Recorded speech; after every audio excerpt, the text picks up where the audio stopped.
এই যে স্কিলসগুলোর কথা, এই যে মূল্যবোধগুলোর কথা আছে, এর সবগুলোই আমাদের এই মাটি থেকে যা উত্থিত আছে তার মধ্যেই নিহিত আছে এই সবগুলো মূল্যবোধ, এই সবগুলো গুণ। এইগুলো আমরা আরো 100 বছর আগে, 105 বছর আগে 1914 সালে আমার মেঘনাপাড়েরই চাঁদপুরের এক সন্তান স্বামী স্বরূপানন্দ 1914 সালের 1 জানুয়ারি শুরু করেছিলেন চরিত্র গঠন আন্দোলন।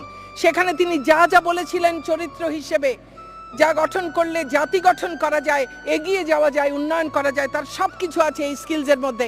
আমাদের পাশ্চাত্যের দিকে তাকাবার দরকার নেই মাননীয় স্পিকার।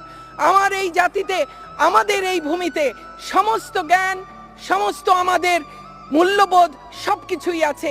শুধু আমাদেরকে সততা, নিষ্ঠা আর আন্তরিকতা দিয়ে নিজেদের মধ্যে দেখতে হবে, নিজেদের যে শক্তি, আমাদের যে অন্তর্নিহিত শক্তি এই সভ্যতার, এই সমাজের, তাকে অনুধাবন করে, তাকে ধারণ করে এগিয়ে যেতে হবে।